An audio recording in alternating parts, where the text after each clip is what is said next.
Pasteur, je voulais seulement dire à vous tous, mes frères, ne dites plus le mot, dites poudre, la poudre. Ça spam. J'ai entendu ça dans un autre live. Quand on dit le mot poison là, ça spam aussi. Donc il faut dire la poudre. Tout le monde va comprendre. Faut dire, il a mangé la poudre dans le truc. C'est ce que je voulais dire depuis. Je ne fais qu'écrire ça, mais vous ne lisez pas en bas. Merci, maman Chantal. Merci beaucoup. Shalom. Si, une chose aussi que je voulais dire aux frères, vous savez, quand le pasteur est en train d'intervenir comme ça, on enregistre en même temps pour BFM, hein, France 24, on enregistre les défis. C'est pour ça que souvent, même quand vous voulez intervenir, on vous demande de patienter qu'ils finissent parce que c'est enregistré. D'accord. Et puis, merci à tous, hein, merci à tout le monde de surveiller. Vous voyez que tout le monde maintenant surveille les propos. Ça veut dire que tout le monde est engagé pour que nos lives commencent à monter. C'est très bien. Voilà, bravo à tout le monde. Boy, vas-y.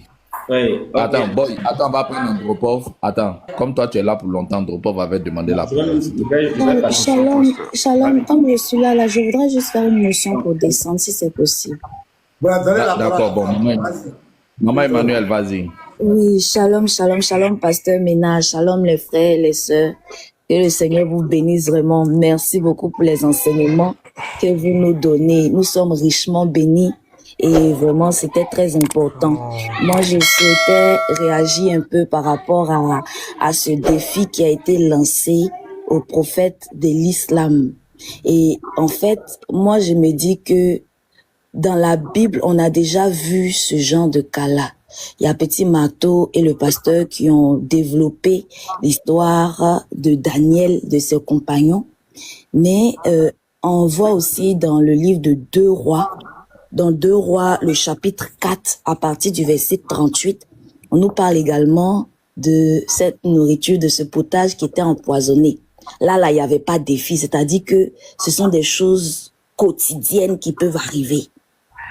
Donc, si le pasteur me permet, j'aurais souhaité lire ce passage-là pour faire comprendre aussi à mes frères la notion d'un véritable prophète. Vas-y, d'accord. Donc, je suis dans 2 Rois, le chapitre 4, verset 38. Il est écrit, je lis la parole du Seigneur. Élisée revint à Gilgal et il y avait une famine dans le pays. Comme les fils des prophètes étaient assis devant lui, il dit à son serviteur: mets le grand pot et fais cuire un potage pour les fils des prophètes. L'un d'eux sortit dans les champs pour cueillir des herbes. Il trouva de la vigne sauvage et y cueillit des coloquintes sauvages, plein son vêtement. Quand il entra, il les coupa en morceaux dans le pot où était le potage, car on ne les connaissait pas. On servit à manger à ces hommes, mais dès qu'ils eurent mangé du potage, ils s'écrièrent: la mort est dans le pot, homme de Dieu! Et ils ne purent manger. Élisée dit: prenez de la farine et en jetez dans le pot. Et dit: sers à ces gens et qu'ils mangent. Il n'y avait plus rien de mauvais dans le pot. Donc voici vraiment un cas spécifique d'un de nos prophètes qui va, comment dirais-je, qui va régler un cas de nourriture empoisonnée. C'est un cas banal pour les prophètes, les vrais envoyés de Dieu. Et il a pu relever ce défi-là en faisant manger de ce potage à tous ces fils des prophètes qui étaient là. Comment un prophète majeur de l'islam, sinon le meilleur des hommes, n'est pas capable de relever un si petit défi, si c'est quelque chose de quotidien, que les prophètes habituellement ont la possibilité de gérer ça. Donc vraiment, c'était vraiment pour relever ce niveau-là et puis intervenir à ce propos. Et pour terminer, il y a également dans les hadiths de Bukhari, notamment le 56-47, qui nous parle justement de cette maladie. C'est les effets du poison qu'on avait au niveau de la fin de vie du prophète Mohammed. Les effets du poison sont tellement forts que Aïcha va témoigner. Il éprouve une grande souffrance. L'un de ses compagnons va venir le voir. Et il s'appelait Abdallah ibn Massoud. Et quand il va lui dire: ah, peut-être prophète, ce que tu es en train de vivre là, ce que tu es en train de ressentir là, certainement que tu auras une double récompense. On peut déjà supposer qu'il y a la notion de martyr dedans. On souffre énormément, on souffre d'une terrible souffrance pour bénéficier d'une récompense énorme. Donc on peut comprendre la notion de martyr.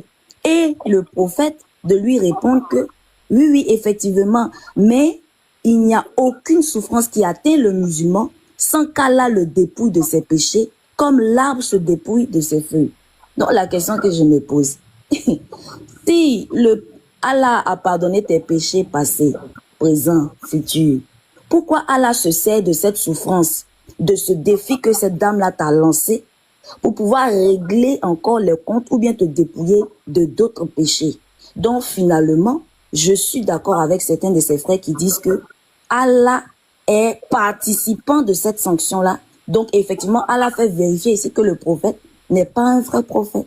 Voilà ce que je voulais dire. Merci. Merci. Je lis ici la souffrance encore dans le Nectar Cacheté, à la page 726 à 727. La douleur ne cessa d'augmenter. Vous comprenez? La douleur ne cessa d'augmenter. Et le prophète ressentit l'effet du poison qu'il avait introduit à Taïba. Il dit à Aïcha, oh Aïcha, je ne cesse de ressentir la souffrance que m'a fait éprouver le mets que j'ai mangé à Taïba. Le moment est venu où mon aorte va se briser sous l'influence de ce poison. C'est clair, il a souffert. Moi, je préfère une mort subite qu'une mort lente avec beaucoup de souffrance parce qu'il va aller chercher à se soigner. Il va faire des ventilles, il va faire des saignées pour essayer de sauver sa vie. Mais la parole de la femme, non, ne pouvait pas l'échapper. La femme a dit, si tu es prophète, ça ne te nuirait pas. Mais si tu as menti, je me débarrasserai de toi. Et cette parole d'une jeune petite fille à la vie d'une soi-disant. Donc, c'est clair. Si vous n'êtes pas d'accord, au lieu de faire des panels bavardés là-bas, vous connaissez votre adresse. Nous sommes là. Voilà, maintenant, là, ce n'est plus l'heure des bavardages. Ce sont les confrontations d'idées. Si vous croyez que ce que nous disons est faux, soyez des hommes. Venez nous affronter. Allez bavarder derrière. On ne verra pas enfoncer le coup. Puisque vous avez... Maintenant, on n'a même pas monté la patrouille, il allait se soigner. Ça, on a gardé ça aux frères. On n'a pas parlé de ça. On a gardé aux frères. Mais on vous attend. Ok, merci. Ok, bon, avant de partir, pasteur, je pense que dans la vidéo tout à l'heure, il a dit un truc de très important, peut-être que lui-même n'a pas mesuré l'ampleur, mais la SWAT a été lue à 69, 44 à 46. Il a dit que c'est à Allah de déterminer les critères d'un faux prophète ou d'un vrai prophète. Je sais ça, de faire ça de cette manière. Ouais, c'est ça, c'est qu'il a dit. Sauf que dans la SWAT 69, le verset 44 à 46, est-ce que ce n'est pas un critère pour déterminer le faux prophète ou bien pour déterminer un prophète? Parce qu'il dit, et s'il avait forgé de fausses paroles nous concernant, nous l'aurions saisi par sa main droite et nous lui aurions coupé la horte. C'est ce qui est écrit. Donc, il faut que le prophète soit déjà par la horte coupée pour qu'on sache qu'il est un faux. S'il n'était pas mort, s'il n'était pas mort suite à la horte coupée, on n'aurait pas dit que le gars est faux. Donc, il y a également une prophétie sur sa vie. Il y a une prophétie sur sa vie. Et ça, c'est le Dieu là qui doit déterminer. Et ça, c'est un frère au Togo, hein? Voilà, c'est lui-même qui l'a dit. Et ça, c'est un critère. C'est aussi un critère de son propre Dieu sur la vie de son prophète. Mais pourquoi Aka n'a pas dit ça? Cette affaire-là même est pourrie, hein? Il n'y a pas d'échappatoire, hein? Cette affaire-là. Ça veut dire, quand tu veux vouloir réparer, toi-même tu crées encore la tombe. Tu crées encore la tombe. C'est clair. Mais moi, en fait, moi j'ai une question. Salut à vous d'abord. Attends, esclave, je vais ça là. Donc, il faut que Aka nous explique. Tu auras la parole. Esclave, tu auras la parole. Unique boy fini. Chacun aura la parole, t'inquiète pas. Hein?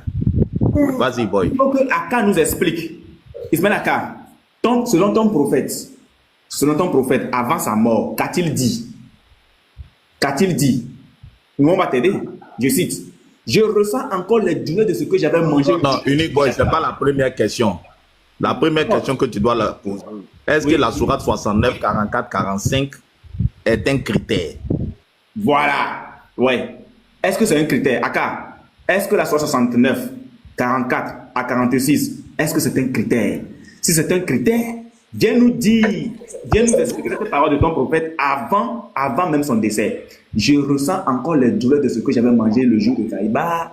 Le temps est venu maintenant où mon aorte, ou encore dans d'autres versions, je sens mon aorte coupée. Il faut nous expliquer ça. Il faut nous expliquer pourquoi ton prophète parle de l'aorte coupée, alors que dans la 69, 44 à 46, il y a un critère qui doit déterminer s'il est faux ou s'il est vrai. Dans tous les cas, tu fais autogol.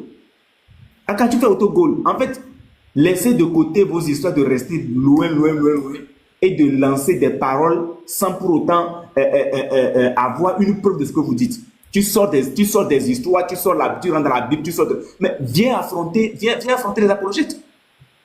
Viens affronter les gens. Le pasteur est là.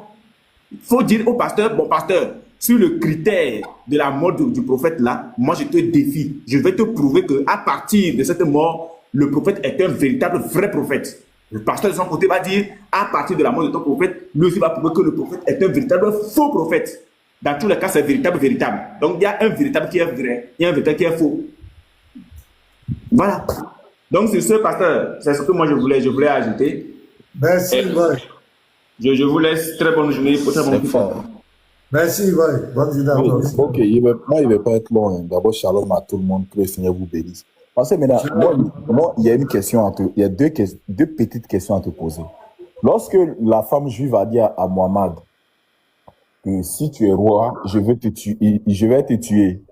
Moi, il veut savoir, est-ce que... Non, il va te dire. Est-ce que Mohammed a relevé le défi?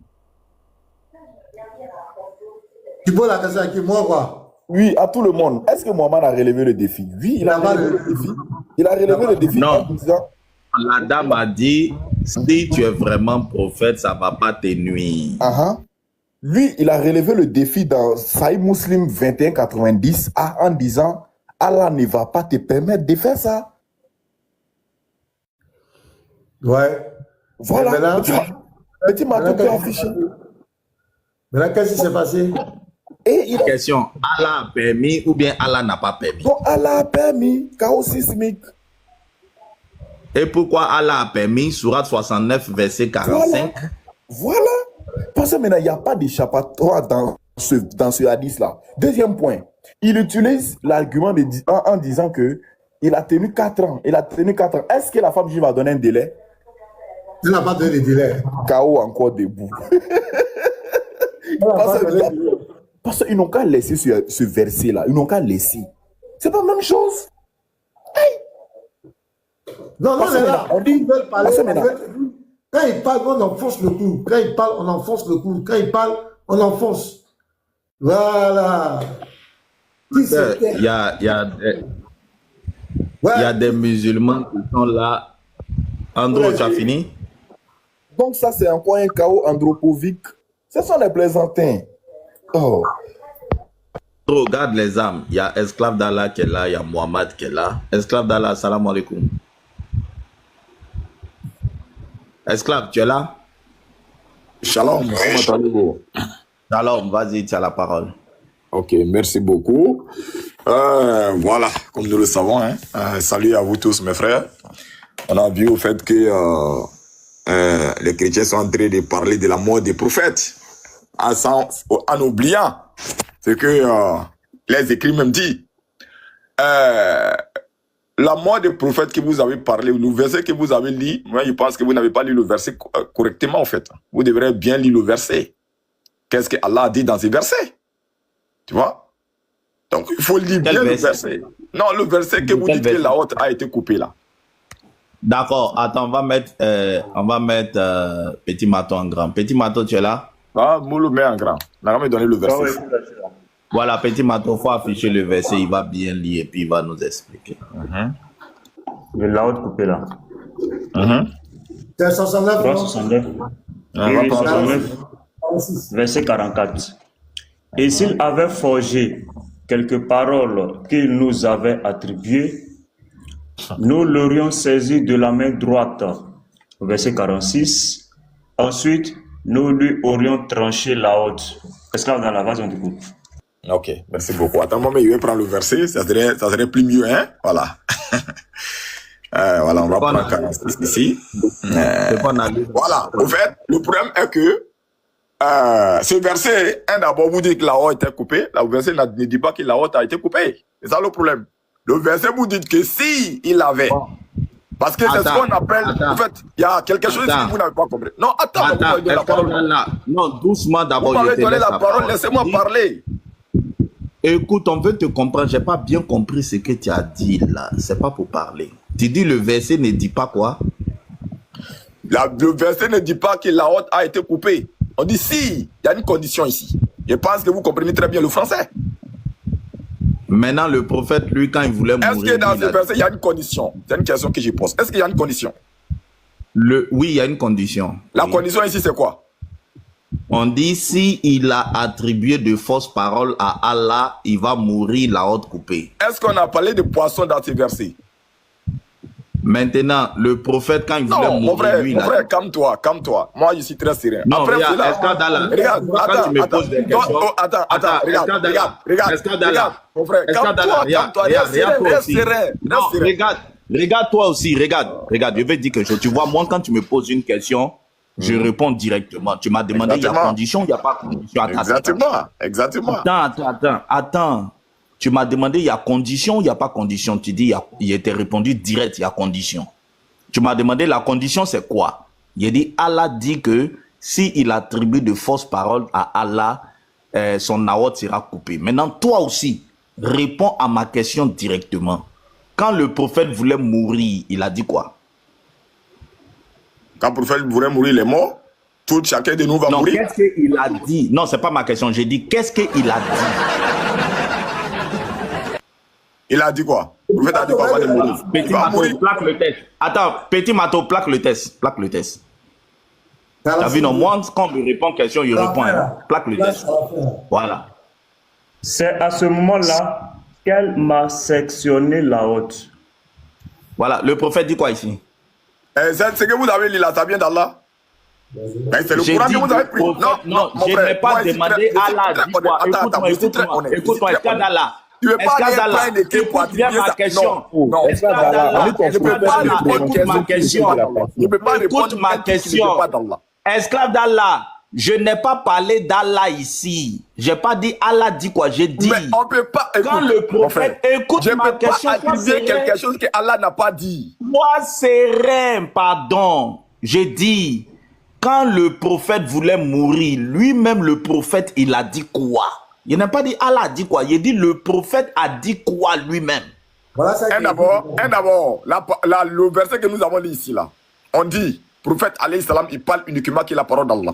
Est-ce que ce que vous lisez là, c'est dans le livre d'Allah? Ce n'est pas ma question. Donc tu rejettes les hadiths. Est-ce que ce que tu lis là, c'est dans le livre d'Allah? C'est ça le problème. Tu rejettes les hadiths. Non, je ne rejette pas les hadiths. Mais quand vous prenez le Coran, vous ne pouvez pas aller trouver les réponses dans les hadiths. Regarde. Esclave d'Allah, on n'a pas le temps de l'attaque qu'il y a. Hein. Quand tu m'as posé question, j'ai répondu. Tu es allé dans le Coran. Tu m'as demandé, il y a condition ou bien il n'y a pas condition. J'ai répondu clair, il y a condition. Tu as dit, c'est quelle condition? J'ai répondu. Tu dis, tu ne rejettes pas les hadiths. J'ai compris. Dans ce hadith-là, le prophète lui-même, il dit quoi?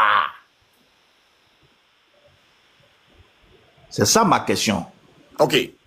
Attends, il va bien te répondre à ta question. Il dit, le verset que tu as pris dans le Coran, pourquoi tu n'es pas, ce que tu viens de lire là, pourquoi tu n'as pas montré ça aussi dans le Coran?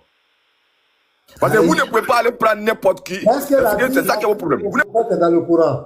Est-ce que toute la vie de ton prophète est dans le Coran? Pasteur, je vais le libérer. Il est venu nous fatiguer.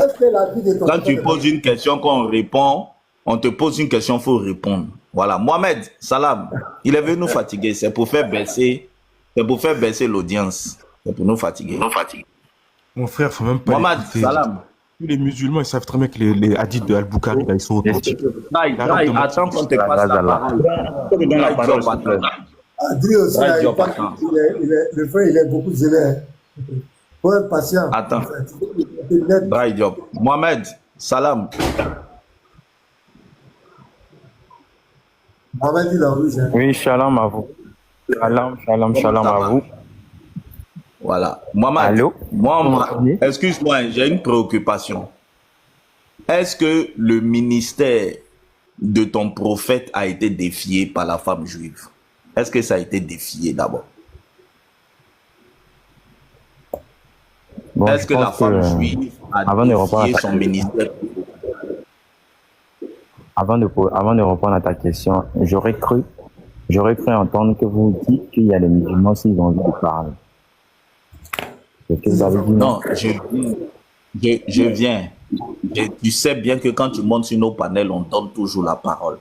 Mais j'ai commencé par une question. Je dis, en toute honnêteté intellectuelle, est-ce que le ministère de ton prophète a été défié par la femme juive? D'accord, là je vais répondre. Mais de la manière que je vais répondre de manière honnête, j'aimerais aussi que vous répondiez à mes questions de manière honnête, quoi. Voilà, donc là je réponds avec preuve à l'appui. Le ministère du prophète Mohammed sallallahu n'a ni été mis en cause par le poison que lui a donné cette C'est pas la Ce n'est question. pas ma question. Ce n'est pas ma question. Tu es en train de répondre à une question que je n'ai pas posée. Voilà. Voilà. Je t'ai posé une question. Tu es en train de répondre ou de dire quelque chose qui ne correspond pas à une question que j'ai dit. D'accord, repose. Est-ce que la femme juive a défié le ministère de ton prophète? Oui, elle a défié à partir du moment où elle a voulu l'empoisonner. Donc elle a défié. Merci. Voilà. Maintenant, quel était le défi qu'elle a lancé? Le défi c'était de le tuer. Non, elle n'a pas dit qu'elle veut le tuer. On va lire le test. Pardon. Petit Mato, faut lire le test. Elle n'a jamais utilisé le mot. Elle répondit, si tu étais prophète, cela ne te nuirait pas. Mais si tu étais Voilà. roi, je te ferais disparaître. Voilà. Quel est le défi qu'elle a lancé? Le défi c'était de le faire disparaître. Non. Elle a dit, si tu es prophète, cela ne te nuirait pas. Donc, le défi, c'est de le nuire. Même pas. Est-ce qu'on est d'accord? Oui, ça va. Mais que là, c'est pas- Est-ce qu'on est d'accord? Vous aussi, vraiment. Hein? C'est écrit. Est-ce qu'on C'est est écrit. d'accord qu'en tant que prophète, elle voulait le nuire? Elle dit, si tu es prophète, ça ne te nuirait pas. Est-ce qu'on est d'accord? Oui, c'est ce qu'elle a dit. C'est ce qu'elle a dit, mais il Bon, faut quand même être maintenant. honnête pour reconnaître. Attends. Est-ce que ça l'a Il faut quand même être honnête pour reconnaître que le poison, quand on le donne, c'est pas pour nuire à une personne, c'est pour le tuer. Soyons honnêtes. Non, mais disons ce qui est écrit. Disons ce qui est écrit. Voilà, moi, Mais je ne veux faut- pas dire quelque chose et puis tu vas me demander c'est écrit où. Il n'y a pas de Voilà. souci. Mais, Donc, on a dit, le défi, c'est pour le nuire. Est-ce que c'est vrai ou c'est faux? mais est-ce que c'est de le nuire seulement dans le texte? Non. J'ai dit, le défi prophétique, elle dit, si tu es prophète, ça ne va pas te nuire. Mais si tu es un roi, je vais te faire disparaître. Donc, premier défi, si tu es prophète, ça ne va pas te nuire. Donc, le défi, là, c'est de le nuire en tant que prophète. Est-ce qu'on est d'accord?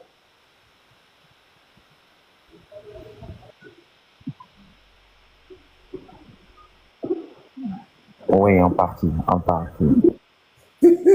D'accord. Maintenant, est-ce que le prophète a confessé lui-même que le poison la nuit?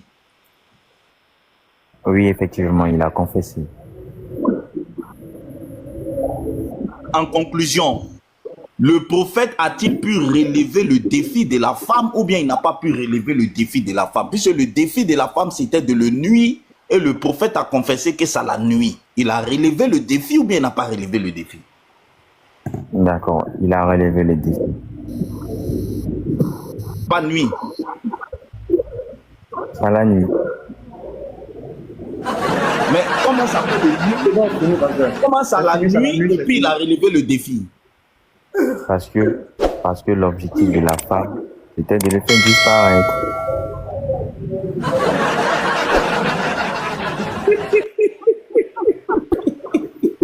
D'accord. Donc, je sais pas. Pasteur, attends. Le pasteur va lire le nectar cacheté.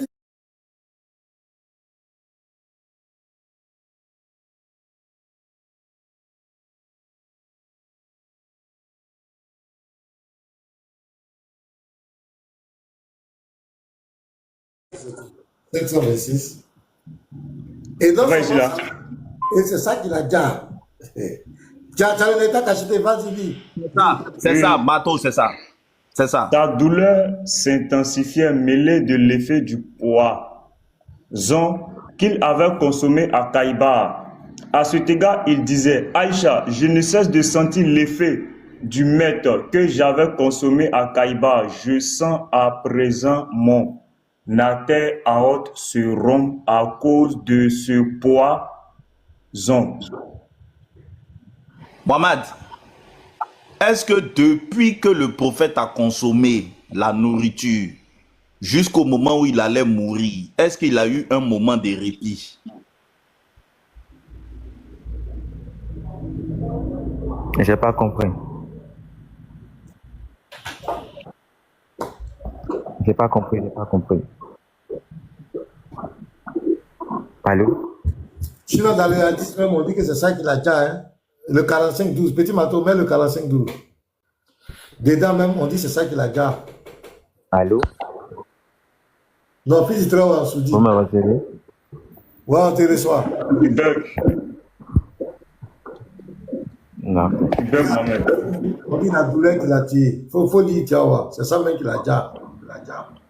Non, Vas-y, le 45-12 là. Voilà. Faut voir la partie là. Faut lire le défi là de la femme et puis la suite, on va voir quelque chose. Vous allez voir. Si tu étais prophète, cela ne te nuirait pas. Mais si tu étais roi, je te ferai disparaître. Point. Merci. Donc voici les deux défis. Lis et fais disparaître. Continue. Lis maintenant, on va voir.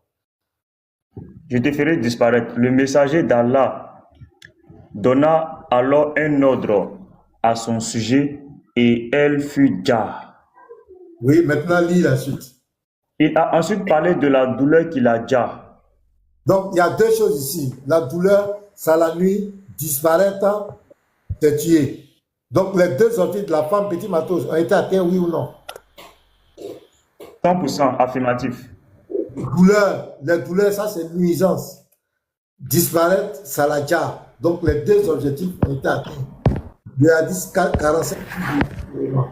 Donc les deux Mohamed, je te pose la question pour voir ton honnêteté intellectuelle. Est-ce que c'est la douleur du poison qui a déjà le prophète selon lui-même le prophète? C'est clair. Personne ne peut s'en sortir ici. T'as qui a dit ça là, ça ne marche pas. Ma main sur le bouton, s'il est malhonnête là, il pense qu'on va avancer. Mohamed, d'après le prophète lui-même, est-ce que c'est la douleur de la fiole qu'il a déjà?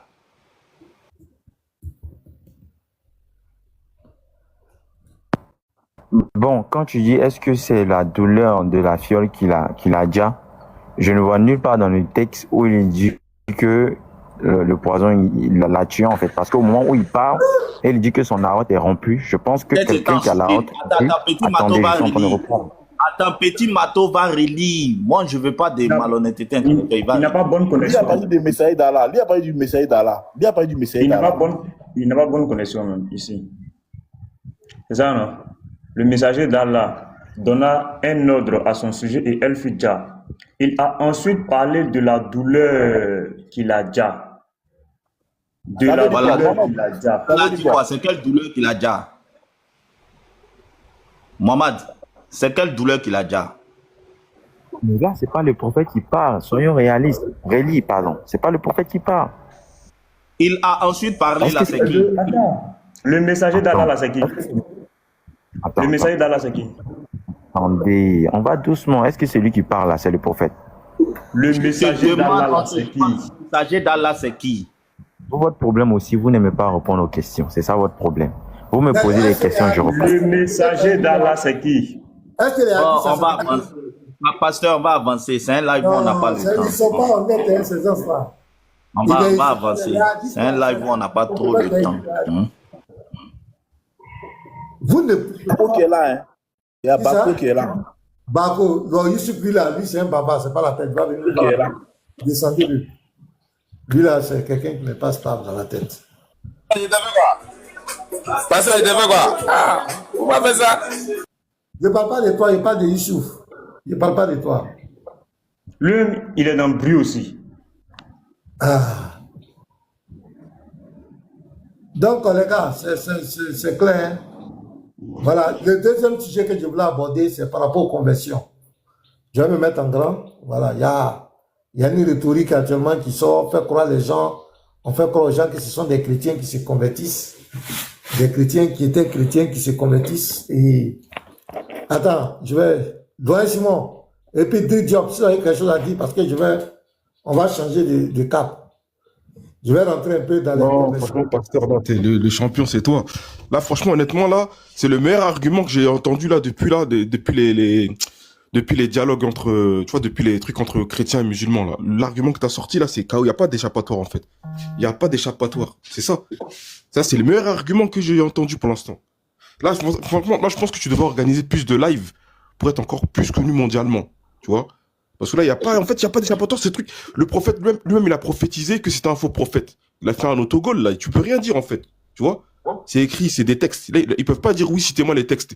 Là, tu cites le Coran, tu cites les hadiths Al-Bukhari. Al-Bukhari, tous les hadiths sont authentiques d'Al-Bukhari. Tous les musulmans, ils peuvent pas nier. Ils savent que les hadiths de Al-Bukhari, c'est les plus authentiques. Donc là, ils sont coincés, en fait. Tu vois, c'est ça.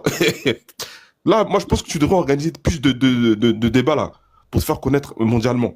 Comme ça, au moins, il faut éclairer les frères que l'islam, c'est pas la vérité, c'est n'importe quoi. Ça, c'est une secte, ça. Faut qu'ils sortent de là.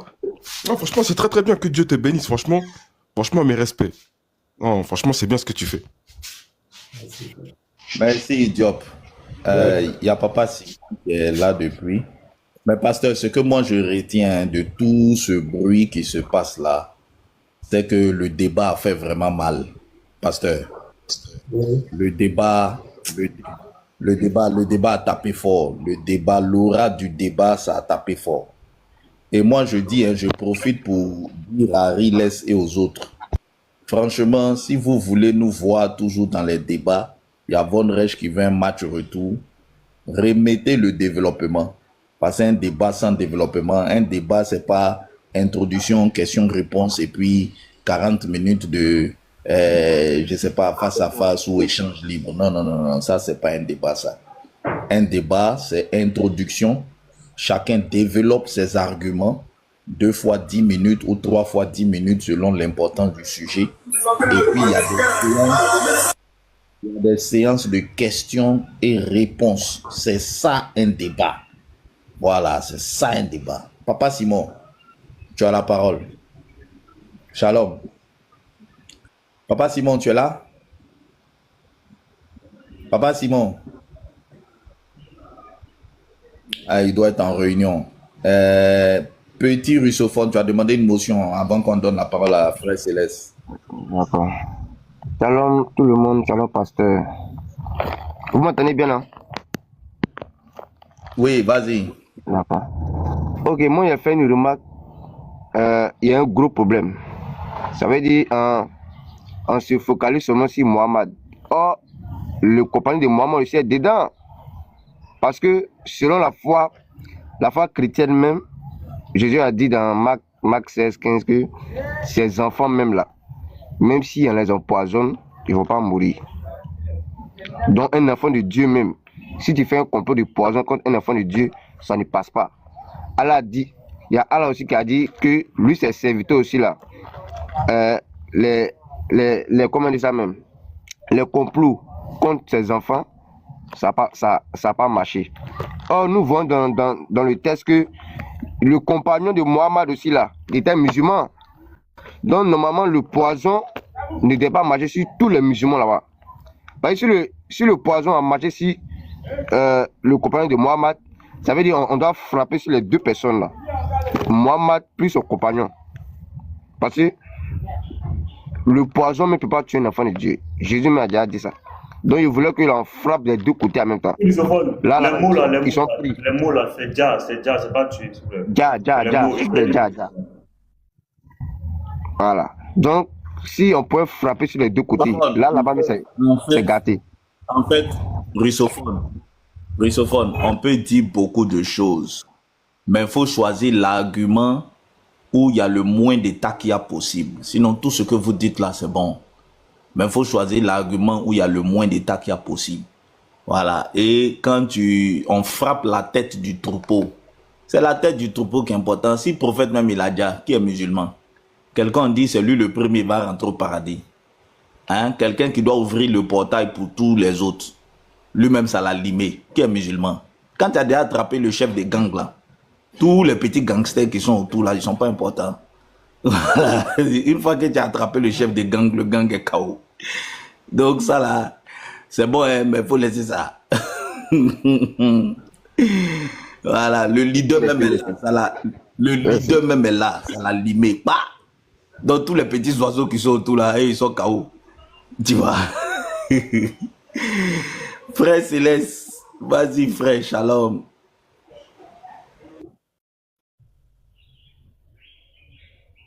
Oui, shalom, shalom. Bon, comme je viens d'arriver un peu, je vais d'abord suivre parce que je ne connais pas trop bien le sujet du jour. Donc, je laisse d'abord passer. Le sujet du jour, c'est Salah Leiwa Salah et sa fin. Voilà, il a beaucoup souffert. Donc, merci. Et tu as suivi le débat du pasteur Evon Resch? Bien sûr, j'ai suivi ça. Hein. En fait, c'est voilà, moi je n'arrive pas à comprendre. On a refuté à cas parce que le débat était comme une bombe nucléaire. La déflagration continue jusqu'aujourd'hui. Les musulmans sont vraiment en pleurs. Ils sont en pleurs, ils n'arrivent pas à évacuer le sujet. Mais voilà. Parce que votre sources... mis toutes les islam KO. Théo, tu sais, s'il y a un des éléments, hein, un des éléments sur le chouchou d'Allah qui fait quand même un consensus, tant chez les sunnites et chez les et les chiites. Moi, je parle des savants, hein, je ne parle pas des musulmans 2.0 de TikTok là. C'est la mort de Muhammad. Quand tu vois le livre de comment on appelle la dame là, le dernier jour du prophète, comment on appelle la dame qui a écrit la Wadi. Voilà, Ella Wadi. Ella Wadi, dans ses recherches, elle témoigne que la mort de Muhammad, c'est l'un des rares sujets du monde islamique qu'on trouve la même version, que ce soit chez les chiites ou chez les sunnites.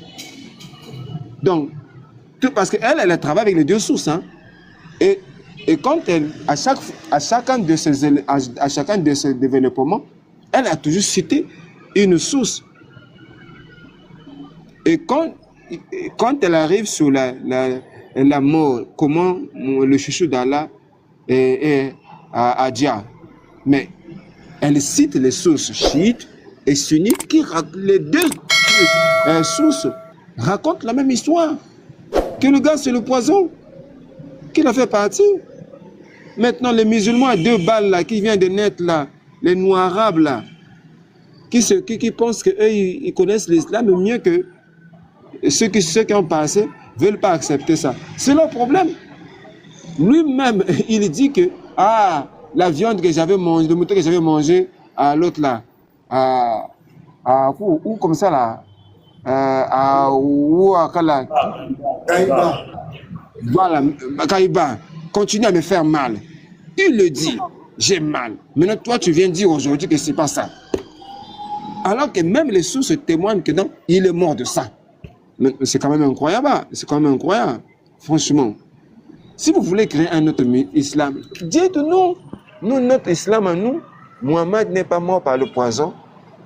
Qui vous a dit qu'un poison réagit? J'ai même suivi le pasteur Minan l'a dit.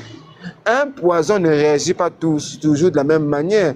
Ça dépend du dosage que la personne a mangé. Il y a plusieurs facteurs qui peuvent faire à ce que un poison ingurgité par plusieurs personnes, l'effet ne soit pas pareil. Et nous, ce qu'on dit, ce n'est pas nous qui le disons, c'est notre propre source. Le gars témoigne qu'il a mangé poison, qu'il a mis poison dans sa bouche, et que plus tard, il est en train de souffrir à cause de ça. Les mots. Frère Céleste, on a dit d'accord. Par rapport à... tu as Voilà. raison. Merci beaucoup. Donc, franchement, c'est incroyable. Ces noirs-là, Merci, frère Célèbre. ils n'ont qu'à créer Frère leur Célèbre, je peux avoir une islam à motion. eux. Merci, c'est Je bon. peux avoir une motion. Voilà, il y a le frère Mohamed là, il dit que nous on a fait une erreur là. Mohamed, c'est quelle erreur on a fait? Mohamed, salam alaikum. Alhamdulillah, ouais, alaikum salam, comment ça va? Voilà, ça va, c'est quelle erreur on a fait? Oui, bien. Ok, donc l'erreur que vous avez faite, c'est quoi? C'est de penser que cette femme, c'est-à-dire ce elle avait dit, c'est-à-dire que si le prophète sallallahu alayhi wa sallam perdait la vie, c'est-à-dire en mangeant ce poison, il n'était pas un vrai prophète. Or, le prophète sallallahu alayhi wa sallam, il a perdu la vie. Il a perdu la vie parce que déjà le choix lui avait été donné. C'est-à-dire Dieu lui a donné le choix, soit de quitter ce monde, soit de rester. Et il a choisi de quitter ce monde. Donc maintenant, si quelque temps après, il meurt à travers un poison qu'une femme lui aurait donné, ou bien que vous êtes en train de dire, c'est pas le... Je finis, je vous donne la parole. Non, j'ai dit qu'il faut des médicaments de souris à cause du live là. Voilà, nous, si l'on sait que les médicaments de souris, c'est ce que... Ok. Donc maintenant, ce que moi je suis en train de vous expliquer, c'est quoi? C'est que le prophète sallallahu alayhi wa sallam lui-même a choisi de quitter ce monde. Maintenant, dans le hadith, vous voyez qu'il y a un médicament de souris qui est mentionné. Voilà. Mais je veux dire, ça, nous sommes d'accord sur ça. Attends. Mais ce que je voulais préciser, Mohamed, je finis. Mohamed. Oui. D'après le prophète lui-même, quelle est la cause de sa mort? D'après le prophète lui-même, laissons les... Ok, le fait que lui-même il est choisi. D'après le prophète lui-même, quelle est la cause de sa mort? Bien sûr, c'est ce que je suis en train de vous dire. Si on parle de votre hadith, on voit que le moyen qui a été utilisé, il dit que voilà, il est le sang, sallallahu alayhi wa sallam, le médicament. Non, Mohamed, ce n'est pas ma question. J'ai dit, d'après le prophète lui-même le prophète, quelle est la cause de sa mort? Ici, je veux que tu cites lui-même. Ok, la cause de sa mort, c'est sa décision. Voilà, faut donner le hadith où le prophète dit que c'est lui qui a décidé de mourir. Alhamdulillah, ok. Donc, vous voulez que je vous donne une source qui dit que le prophète a choisi la mort, c'est ça? Non, c'est pas ma question. Donne un hadith où le prophète dit j'ai décidé de mourir. Il n'y a pas de problème. Il n'y a pas de problème. Je vais vous donner cet hadith. Peut-être même si vous pouvez me mettre sur l'écran, je vais vous montrer cet hadith-là, Inch'Allah. Je vais ouvrir ma caméra. Oui. Moi, je crois que ce que tu dis, c'est bien, mais ce n'est pas là-bas qu'on doit commencer. Les textes que nous, on a lus ici, on a donné un hadith. Dans le hadith, le prophète dit que le hadith dit le 45-12. Petit Matou va mettre ça. Mettez-moi sur le grand écran, s'il vous plaît. Non, je viens d'abord. Avant que tu me montres ton hadith, on va montrer pour nous. Voilà. Petit Matou, est-ce que tu es là? Mais il m'a posé une question. Il m'a posé une question. Je vais te donner la parole. Tu vas répondre. Attends d'abord. Dans le 45-12. Petit Matou, lis la partie dans la femme. Et puis, on va voir. Oui. Elle répondit, si tu étais prophète, cela ne te nuirait pas.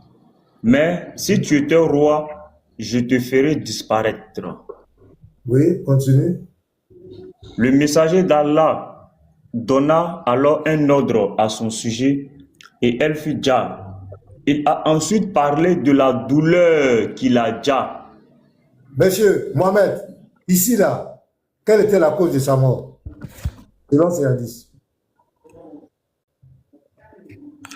Ok, merci. Donc, vous dites selon ce hadith, il n'y a pas de problème, nous sommes d'accord, c'est le poison, le médicament de souris, excusez-moi. Il a déjà, non? Oui, oui, nous sommes d'accord sur ça, oui. Donc ici, il n'y a pas sa volonté. C'est quelque chose qu'il a subi. Bien sûr, vous êtes en train de me dire ici. Donc, il n'y a pas de problème ici. C'est ça, comment dire, Voilà, c'est le poison. ici, Maintenant, les 440 vous avez fini?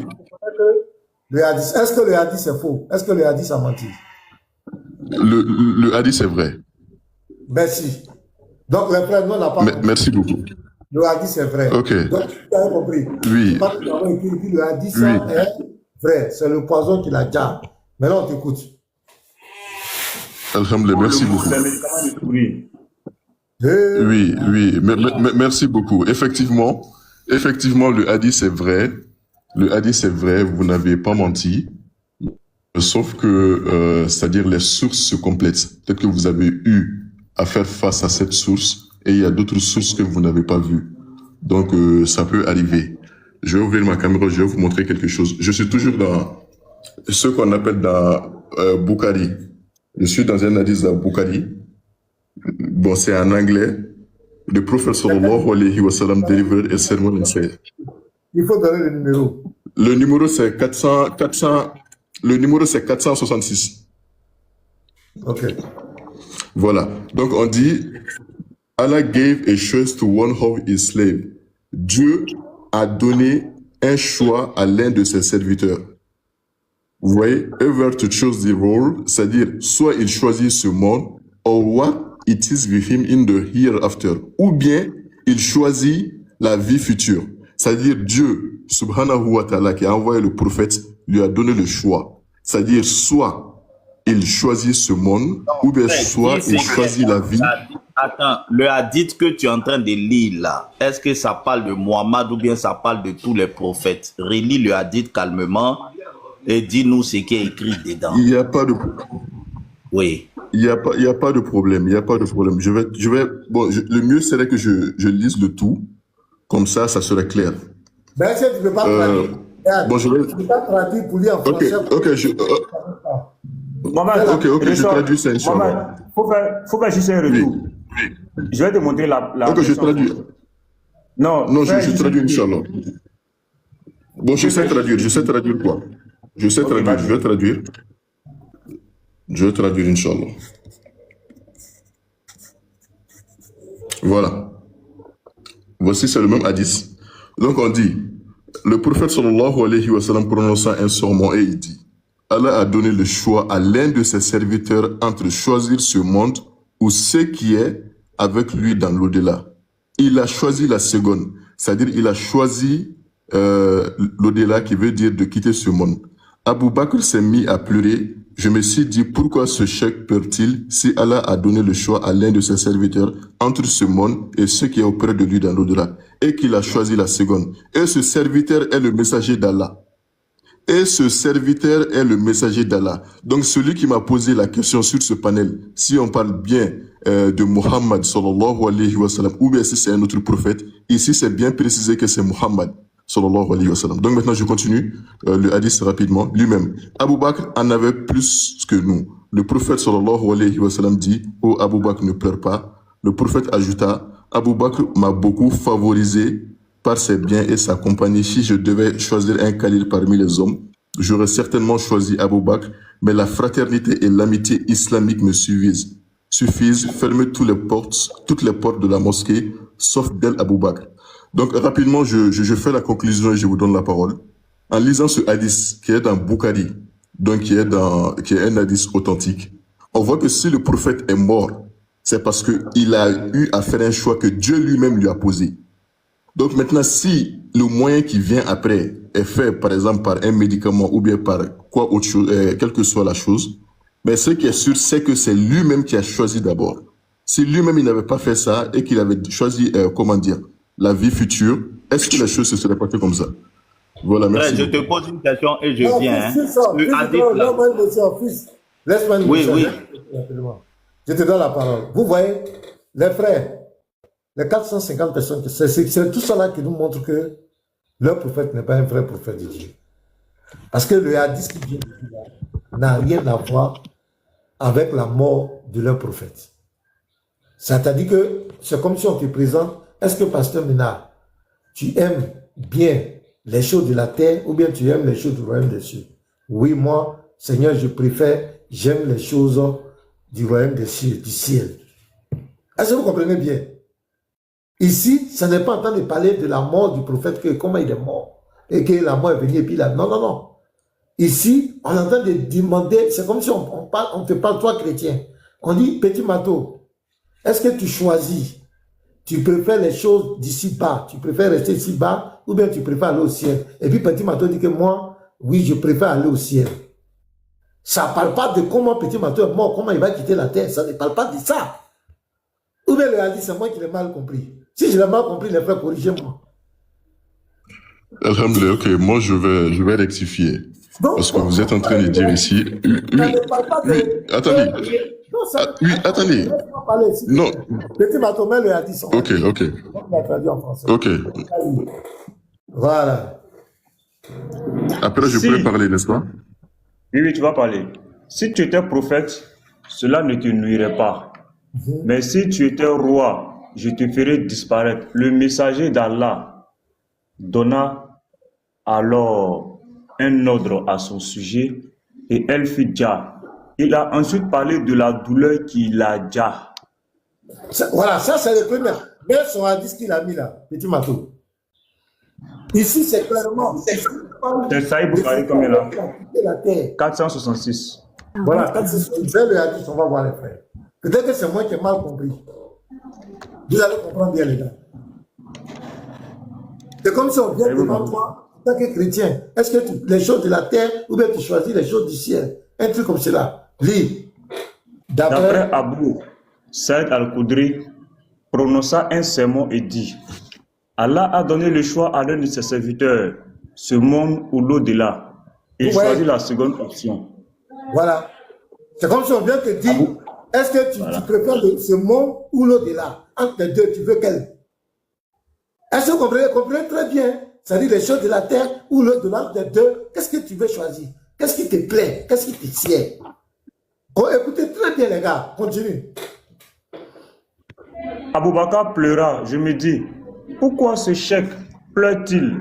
Si Allah a donné le choix à l'un de ses serviteurs, ce monde ou l'au-delà, et qu'il a choisi la seconde option, et ce serviteur n'était autre que le messager d'Allah lui-même, Abou Bakr en savait plus que nous. Le prophète dit: oh Abou Bakr, ne pleure pas. Le prophète ajouta: Abou Bakr m'a beaucoup comblé de bienfaits, tant par ses biens que par sa compagnie. Si je devais choisir un calife parmi les hommes, j'aurais certainement choisi Abou Bakr.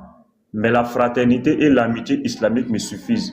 Fermez toutes les portes de la mosquée, sauf celle d'Abou Bakr. Voilà.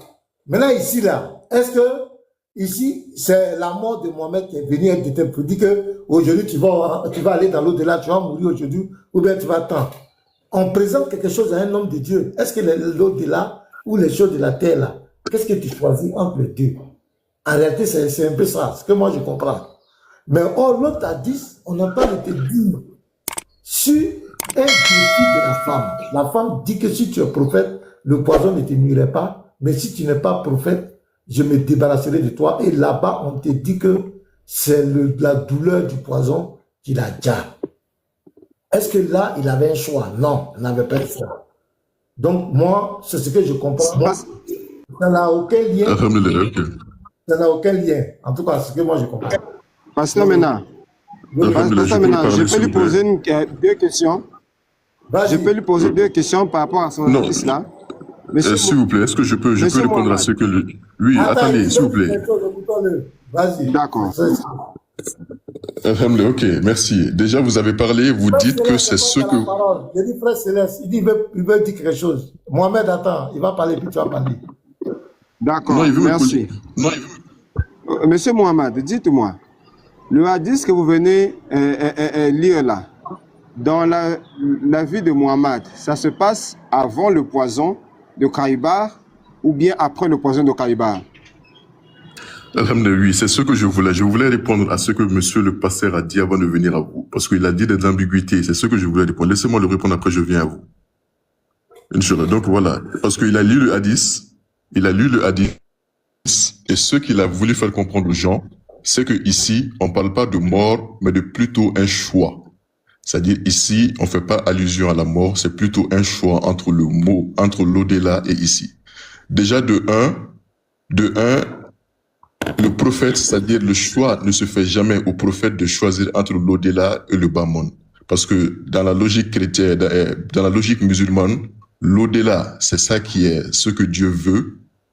Et comment dire, la vie ici-bas sur terre, c'est pour le diable. C'est-à-dire ça, c'est le mauvais chemin. Donc déjà de un, Dieu ne va pas proposer, c'est-à-dire ce qu'il déteste à son messager de faire des choix parmi ça. Et puis de deux, vous voyez bien que dans le hadith, il y a Abou Bakr qui pleure. Donc pourquoi est-ce que Abou Bakr va pleurer s'il n'y a pas une information qui est négative? Et en plus de ça, il a parlé, c'est-à-dire de l'amitié et de la chose qu'il avait avec Abou Bakr. Donc comment est-ce que vous pouvez dire qu'ici on parle pas de mort, mais on parle plutôt de choix simples? Voilà, c'est ce que je voulais préciser. On peut continuer, Inch'Allah. Je réponds à ça et je descends. Il dit la vie de l'au-delà est meilleure, qu'il n'y a pas de choix. Maintenant, pourquoi Allah pose la question maintenant à ton prophète? Pourquoi il pose la question? Toi-même, tu dis qu'il n'y a pas de choix pour ça. Merci beaucoup. Attends, oui. Tu dis qu'il ne doit pas avoir de choix. Mais pourquoi il fait le choix? Il devait le prendre en même temps pour aller dans l'au-delà. Merci, ok, merci. Ne me coupe pas. Quand tu parlais, je t'ai écouté. Je pensais que vous avez fini, je pensais. Non, je n'ai pas fini, c'est pas toi. Ok. Tu viens de dire que Allah ne peut pas poser la question entre l'au-delà et le bas monde. Parce que déjà, c'est l'au-delà qui est meilleur pour Allah. Mais si c'est pour prendre Mohamed pour aller dans l'au-delà, pourquoi il vient lui poser la question alors? Il le prend en même temps. C'est quand même bizarre ton hadith. Il le prend en même temps. Ok. Pourquoi il vient lui poser la question? Vous avez fini? C'est pourquoi Monsieur Mohamed. Attends, vous avez fini? Attends, frère, je n'ai pas fini. Oui, en fait. Attendez, je n'ai pas fini. Parce que toi-même, tu dis, je te prends au mot, tu dis que Allah sait que c'est l'au-delà qui est meilleur, il n'a pas besoin de poser la question, de demander le choix de ton prophète. Mais tu nous mets un hadith où on lui propose un choix entre l'au-delà et le monde. Mais alors c'est que le monde là, c'est pas bon, c'est l'au-delà qui est bon pour Mohamed. Mais pourquoi il ne le prend pas? Pasteur, il ne peut pas avoir une motion. Je peux parler, je peux répondre s'il vous plaît. Mohamed, attends, j'ai cherché la source. Mohamed, il ne faut pas marmailler, tu sais.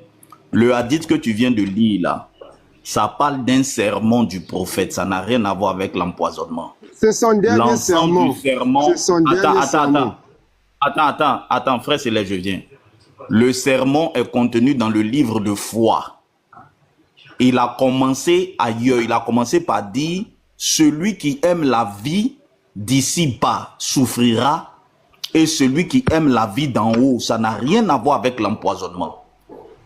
Et ça, je suis en train de chercher le hadith. Il y a d'autres hadiths. Je crois que ça est 26-71. Attends. Petit Mato, regarde le Sahih Muslim 26-71. Tu as trouvé tout le sermon là-bas. Il faut regarder le 26-71. Mais laissez-moi parler, s'il vous plaît. Mais tu parles, laisse-moi parler. Laisse-moi donner la source. Il y a quoi? Tout à l'heure. C'est pas toi qui as parlé tout à l'heure. Pourquoi tu es là? Laisse-moi parler. Mais tu prends un sermon. Tu prends un sermon que tu veux lier à l'empoisonnement. Écoutez, mais ce que vous faites là. Monsieur, tu as donné un hadith. Laisse, je vais donner tout le contexte du hadith. Faut voir le 26-71b. Je suis en train de chercher. C'est le livre de foi. On va lire tous les hadiths dessus. Attends, 26-71b. Faut lire. Je crois que c'est là-bas le sermon commence. Ok, attends, je vais oui, traduire. faut traduire. Tu vas commencer à lire là-bas.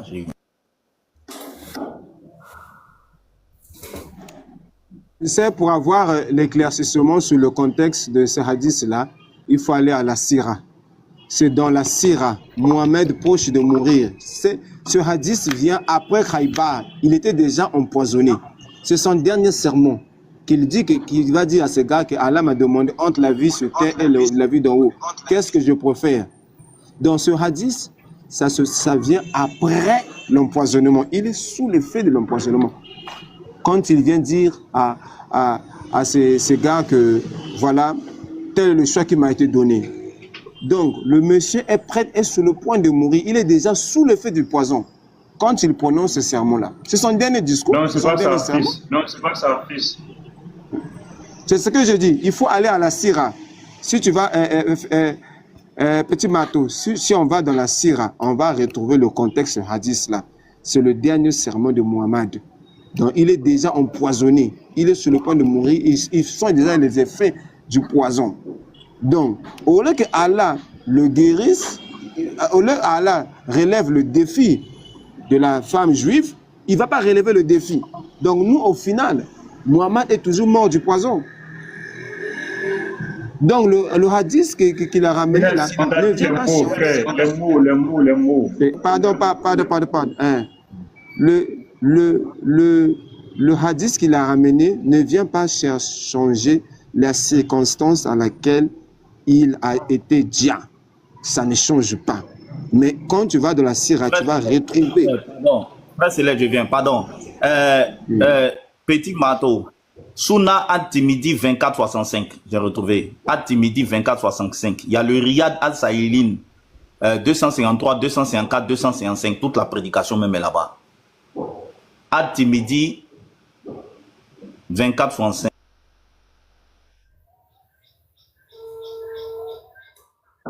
At-Timidi 2465.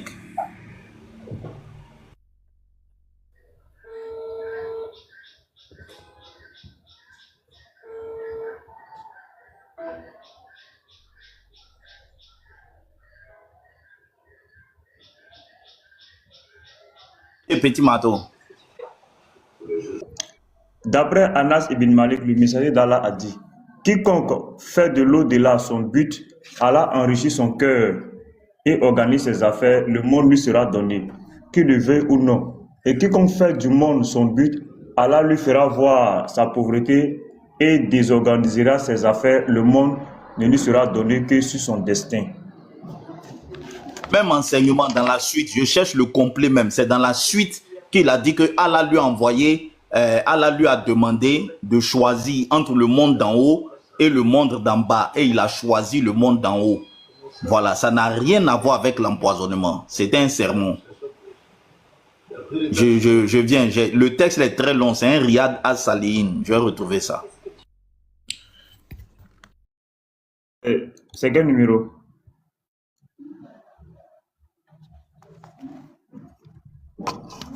« 53, 254, 255. Fils du Tao, juste pour te compléter, c'est ce que je suis en train de dire. Ce hadith-là, pour retrouver son contexte historique, il faut aller dans la Sira. Ça se passe dans la Sira, à la fin. C'est là où Mohamed est sur le point de mourir. Ils sont les effets du poison. Et il dit que lors de son dernier sermon, où Abou Bakr va pleurer parce qu'il comprend que le chouchou d'Allah est sur le point d'être djia, est sur le point de partir. Il comprend, voilà pourquoi il pleure. La Sira explique ça bien. Donc le gars, en fait, il sentait déjà les effets du poison, du truc de souris là. Il sentait déjà ça. Donc le hadith qu'il vient donner ne vient en aucun cas contredire les circonstances dans lesquelles il a été djia. Ce n'est qu'en fait, qu'est-ce qui se passe? Le monsieur est sous l'effet de trucs de souris et il sent qu'il va bientôt partir. Maintenant, Allah vient, l'heure d'Ibril va lui dire que entre la vie d'en haut et là-bas, qu'est-ce que tu choisis?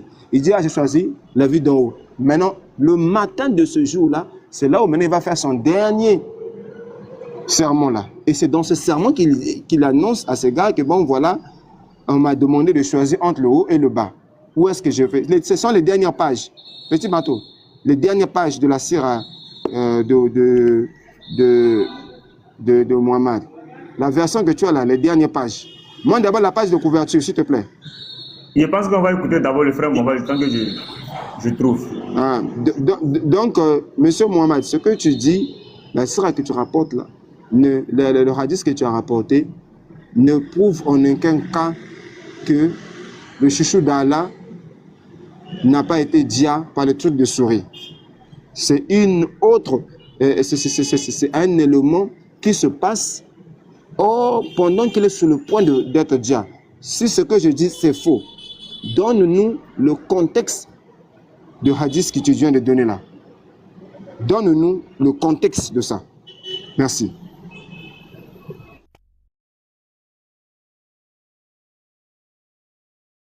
Alhamdulillah. Vous m'aviez dit de me muter. Je me suis muté, je vous ai écouté. Et maintenant, ça me plairait bien, Inch'Allah, que vous puissiez vous aussi, à votre tour, m'écouter. Donc, je vais répondre sur les différents points. Déjà, le premier point, j'ai dit que le choix ne va jamais être donné, c'est-à-dire au prophète de choisir entre la vie future et la vie d'ici-bas. En islam, ça se fait pas. Maintenant, pourquoi ici, dans ce contexte, ça a été donné? Parce que ici, on fait référence à la mort. Ici, on fait référence à la mort. Sinon, le croyant, dans son éthique, doit laisser ce bas monde-là et se consacrer à la vie future. Donc, on ne peut pas demander au prophète s'il veut cette vie-là, non. Mais si on lui demande, ça doit être dans un contexte précis. Ça, c'est de 1. Et puis de 2, je suis en train de vous amener ce hadith, vous dites que ça n'a pas de lien avec la mort du prophète. Mais comment est-ce que ça n'a pas de lien? Le point commun entre ce hadith et ce que vous avez, qu'il s'agisse, c'est-à-dire du médicament, c'est-à-dire ce qui a été la cause de la mort de notre prophète, sallallahu alayhi wa sallam. Mais c'est la mort. C'est la mort qui est le point commun. Donc pourquoi vous êtes en train d'essayer de couper ce point commun-là qui les lie? Vous ne pouvez pas couper ces deux points-là, ce point commun qui est la mort qui lie les deux choses. Si on veut parler de la mort du prophète, sallallahu alayhi wa sallam, on va prendre toutes les sources qui parlent de la mort. On ne va pas prendre une source et laisser une autre source. Voilà. Maintenant, vous dites, votre argument est que maintenant, ce que moi je suis en train de présenter, il s'agit d'une autre source. Le frère est allé chercher. Il dit, il va aller chercher, il va me montrer que ce que j'ai présenté là, c'est différent, ça ne s'agit pas de la mort qui va amener les autres sources. Il n'y a pas de problème, je suis là, j'attends. Je ferme mon micro et j'attends, Inch'Allah. Merci beaucoup. Il dit quoi même? Mohamed, on te demande. Je peux parler? Il y a Fils du Soleil, monsieur Fils du Soleil qui dit qu'il va aller chercher, un hadith qui va venir conclure et débattre et montrer que ce que moi j'ai dit n'est pas vrai. Donc je dis que c'est mieux que j'attende ça, c'est tout. Le prophète était en train de faire un sermon. Le thème du sermon, c'est la préférence du monde et de l'au-delà. C'est dans le cadre de ce sermon-là qu'il a prononcé le hadith. Et je peux avoir la source, s'il vous plaît? Ah, mais tape, tu vas voir, je suis en train de... Est-ce que toi, ton hadith là parle même de ce qui s'est passé à Kaïba? Ton hadith n'a rien à voir avec... Donc, faut pas flou. Il faut répondre à la question. Écoute. Mohamed, attends, tu as parlé, je t'ai écouté, s'il te plaît. Est-ce que le médicament de souris a nuit à ton prophète? Voici la question qu'on te pose. Tu peux prendre un hadith où on dit non, Allah lui a promis la vie et tout. Bon, ça n'a rien à voir. Ça n'a rien à voir avec le hadith que le pasteur a donné. On te pose la question, est-ce que le médicament de souris a nuit à ton prophète? Oui ou non? Qu'est-ce qu'il a déjà? C'est tout ce qu'on te demande. Tu dis non, Allah a promis la vie future. Ça n'a rien à voir. On demande qu'est-ce qu'il a déjà. C'est tout ce qu'on vous demande. Papa Simon, allez-y. Ok. Je vous donne la parole. Non, monsieur Mohamed, patiente. On va écouter, on va donner la parole à Simon. Vas-y. Ok. Nous sommes partis du défi de la femme. Si tu es un prophète, et c'est une femme juive qui connaît la Torah. Dans la Torah, il y a une alliance avec Dieu qui a dit que ces prophètes n'ont pas à craindre ni la magie ni la divination et les choses qui vont avec. Dieu protège ses prophètes. Et Allah a copié cela, il a mis dans le Coran. Je te protégerai des gens. C'est ça qu'il a dit à Muhammad. Donc il a donné la certitude qu'il sera protégé. Nous ne parlons pas du martyr des prophètes que les Juifs ont tué. Même le Coran reconnaît que les Juifs ont tué les prophètes. Maintenant, Maintenant, le Coran dit, s'il forgeait quelque chose qu'il m'attribuerait, je le saisirai donc par la main droite et je couperai son aorte. Et maintenant, la femme vient lui dire, si tu es un prophète, cela ne te ferait rien. Mais si tu n'es pas un prophète, je débarrasserai les gens de toi.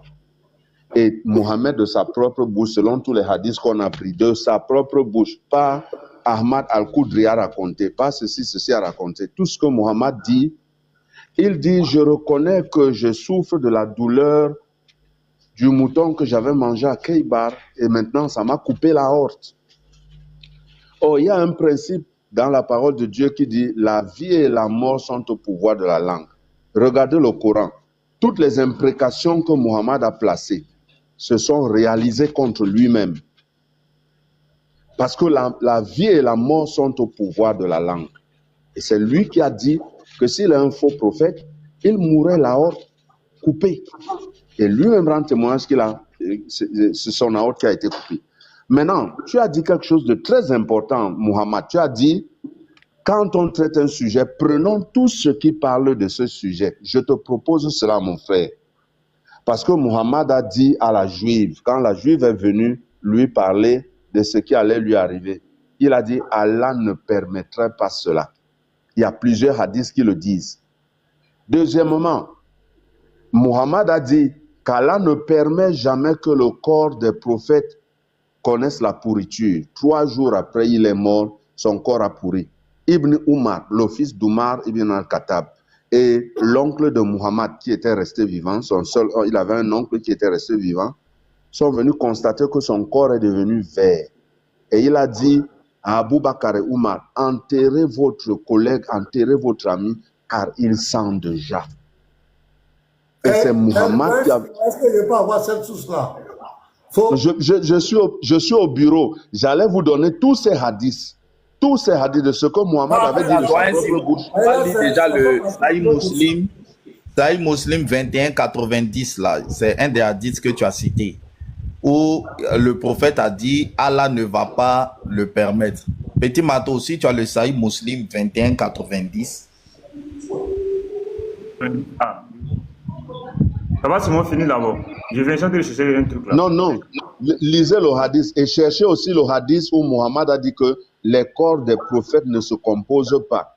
Et que le jour de sa mort, il avait verdi, il sentait. Ce qui a fait qu'on l'a enterré sous le lit de Aïcha. On l'a enterré à l'intérieur de la maison de Aïcha. Parce qu'on ne pouvait pas le transporter ailleurs. 3 jours après. Donc tout ce qu'il a dit s'est avéré faux. Tout ce qu'il a dit s'est avéré faux. Et quand il vient dire que Allah lui a donné le choix entre les choses d'en haut et les choses d'en bas, c'est parce qu'il savait qu'il allait mourir, comme le frère l'a dit tout à l'heure. Il savait qu'il allait mourir. Il mentait comme d'habitude. Allah m'a dit. Allah lui a dit tellement de choses. Comme par exemple, prends la femme de ton fils adoptif. C'est Allah qui lui a dit ça. Vous voyez un peu? Donc, lis le hadith, frère. On continue, après je vais conclure. Lis le hadith. Fils du Très-Haut. Monsieur Simon, vous avez beaucoup parlé. Et voilà, s'il vous plaît, vous dites que ce que le prophète a dit, sallallahu alayhi wa sallam, en réalité ne se sont pas exaucés. Quand le prophète est mort, sallallahu alayhi wa sallam, c'est Abu Bakr qui est venu et qui a dit que il a une fois entendu que quand les prophètes y meurent, c'est-à-dire il faut les enterrer dans l'endroit où ils rendent leur âme. Voilà. Donc, quand vous dites que ça, c'est pas clair, je comprends pas votre logique. Voilà. Maintenant, je dis, il avait dit que Allah a interdit à la terre de consommer les corps des musulmans. Et que lui ne... D'ailleurs, il a même dit qu'il allait rester. Le Muslim 2190A. Souba nous a rapporté, d'après Hicham, d'après Anas, qu'une femme, etc., apporta que la paix soit sur lui, voilà, avec un mouton empoisonné. Il en mangea, puis on apporta au messager d'Allah, que la paix soit sur lui, qui lui demanda ce qu'elle avait fait. Elle répondit, je voulais te dire, maman, lui-toi en entendant, je voulais te dire, il répondit, Allah ne t'aurait pas donné ce pouvoir. Il dit, suis-moi. Voilà. Donc c'est dans le Muslim 2190A. Voilà. Voilà une parole qu'il a prononcée. Allah ne te permettra pas ça. Et Allah lui-même prend le Coran à témoin et il dit, je te protégerai des gens. Mais nous voyons qu'il a mangé le poison et il en est mort selon ce qu'il dit lui-même. Maintenant, je dis, l'oncle de Muhammad est venu quand Muhammad avait déjà pourri et il a demandé à Abu Bakr et Omar, enterrez votre ami. Monsieur, attends, excusez-moi. Laissez-moi parler. Monsieur Simon. Je suis là. Non, je ça veux. fait plus de 4 heures, j'écoute seulement, je ne parle pas. Laissez-moi parler. Non, je veux échanger avec lui. Je veux échanger. Oui, mais on dit pas ça. Laissez-moi parler. Donc, tu as dit qu'on doit prendre tout ce qui concerne sa mort et voir, parce que ainsi de suite, ainsi de suite. Le hadith que tu as pris, c'est même pas Muhammad qui parle. Et on t'a dit que ce hadith ne parle jamais de son empoisonnement, de sa mort à Keibar. Parce que tout ne tournait pas autour de son empoisonnement à Keibar. Parce que tout ne tourne pas autour de ça. Il a continué sa vie, il se soignait, il faisait ses activités, mais il était malade et il disait constamment à sa femme Aïcha, je sens la douleur de ce poison, je sens pendant 3 ans. Et il a fini par en mourir. Maintenant, son Dieu, au lieu de le délivrer, lui dit que je te donne le choix. Aïe, aïe, aïe. Wow. Ah, vous me suivez? Vous me suivez? On te suit. Ok. Donc, son Dieu, au lieu de le délivrer du poison, permet qu'il souffre le martyre pendant 3 ans et qu'il finisse par mourir. Bon, entre quelqu'un qui serait mort directement, qui serait déjà directement, et quelqu'un qui a souffert pendant 3 ans avant de déjà, où est la main de Dieu dedans? La main de Dieu est où? C'est un choix? C'est pas un choix. Et ton hadith ne parle pas de la main d'Allah. Ton hadith parle seulement de quelqu'un qui est en train de prêcher et dire que entre les choses du ciel, les choses de la terre, il faut choisir les choses du ciel. Maintenant, je vais me déconnecter et aller chercher la source qui dit, où son oncle dit à ses compagnons, enterrez votre ami car il a pourri. Le monsieur était vert, il avait pourri. De ça. Je vais aller chercher ça. Je vais aller chercher ça et revenir. Donc, il a menti surtout. Il a menti sur les circonstances de sa mort. Il a menti que lui, Allah le protégerait du poison, ce qui n'a pas été fait. Il a menti qu'il était un prophète, ce qui n'était pas vrai. La Juive a fait la démonstration de cela.